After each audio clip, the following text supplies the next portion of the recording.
Netflix, how a DVD by mail company changed the way we spend our free time. A presentation presented by Osama Abu Safi and introduced to Professor Majid Jarrar as part of the course, which is GNG 4120 Technological Entrepreneurships for Engineers.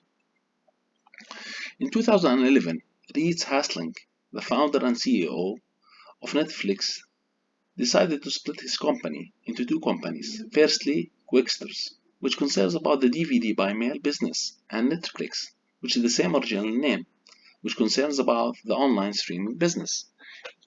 Reed, the CEO of Netflix, mentioned at that time that most companies that are great at something, which is a DVD by mail in his case, don't become great at new things, which is online streaming in his case, because most of companies are afraid to hurt their initial and original business.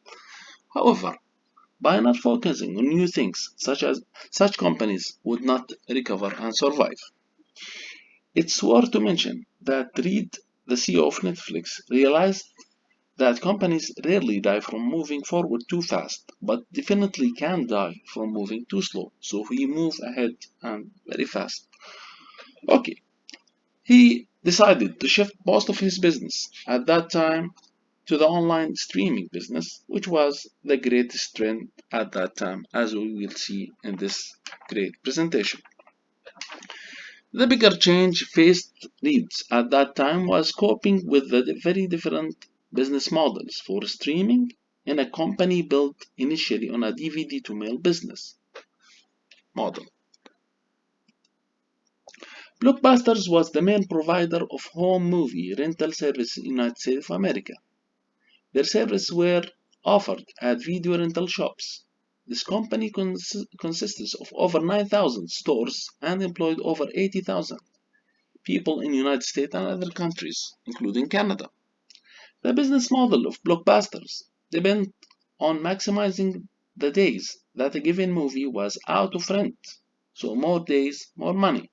Customers were offered poor recommendations and there was no recommendation system at that time for the next movies. This is a problem that was later fixed by Netflix and their recommendation system, as we will see later in this presentation.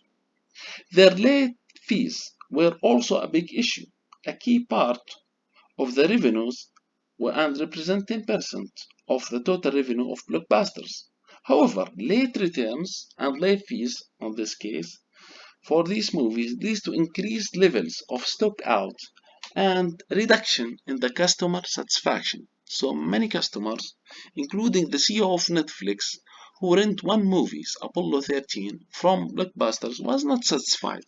And this actually make him start thinking about Netflix.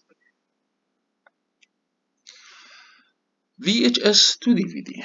Until late 90s, most movies rentals were VHS, video cassettes. These video cassettes were relatively heavy and big compared to the new DVDs.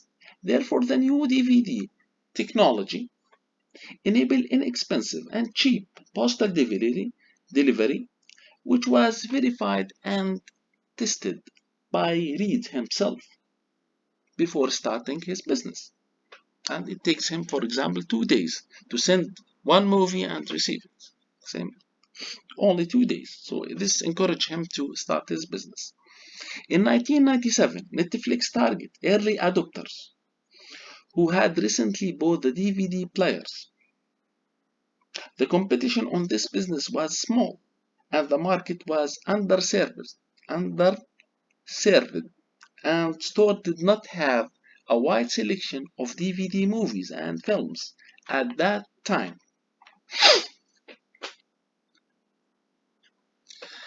Customers of Netflix choose their movies using the company's website. They were charged, and this, by the way, this is a new idea.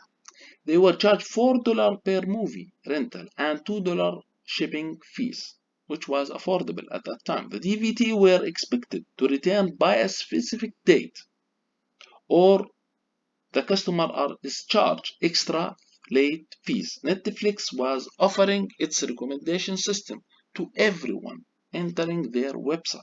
whether he is or she is a subscriber or non-subscriber. So the recommendation system was free for everyone.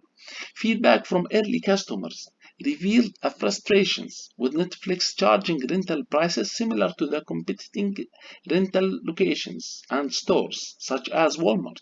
So Walmart was all very cheap. It was very competitive, and this makes a serious problem to Netflix at that time. This motivates Netflix to shift to its popular no late fees subscription model in 1999. The delay of delivery time in Netflix was also overcome by moving to a prepaid subscriptions model for the first time, which allowed customers to have four movies in their possessions at once and receive up to four new movies each month. Later, they offered unlimited rental, and their subscribers were allowed to keep three movies at a time and exchange them as they liked. This simplified and efficient model was one of the secrets of the success of Netflix. Key part of Netflix's success was based on their original and novel recommendation system that efficiently helped their customer to find movies that match their taste, whether these movies are old movies or new movies. This recommendation system was key factor of their customer satisfaction. The recommendation system of Netflix established a strong relationship with customers that was not matched by employees or full-time, part-time employees and rental stores such as Walmart. And to overcome the delay in delivery, Netflix added new distribution. Uh, to overcome the delay in delivery, Netflix added new distribution centers in Boston, New York, Washington, D.C., among other major cities in the United States and some cities in Canada even. They also make arrangements with United States Postal Services, US Postal Services, to improve their delivery services. In 2006, Netflix started to acquire the distribution rights for certain independent movies and series. This helped high potential films to enter the market. Instead of making Netflix a difficult service to leave, the CEO of Netflix wanted to make it a service that a former customer would return to. Hence, in 2002, the company allowed customers to unsubscribe online as easy as they had been able to join. Accordingly, a customer's profile was maintained if they left Netflix, and if the customer returned, everything was already in place as if they had never left.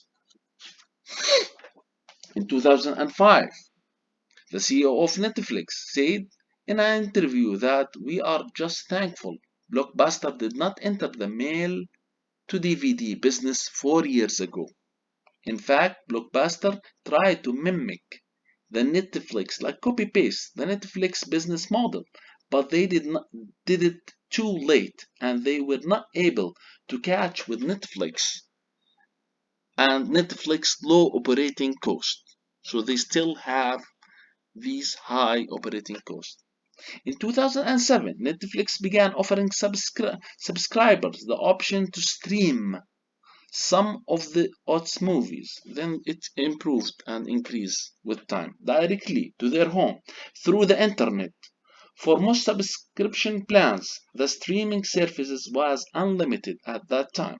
In 2009, Netflix migrated its transcoding applications to Amazon Web Services and migrated the streaming application there as well in 2010. So all the movies that we watch and enjoy on Netflix are now in Amazon Web Services.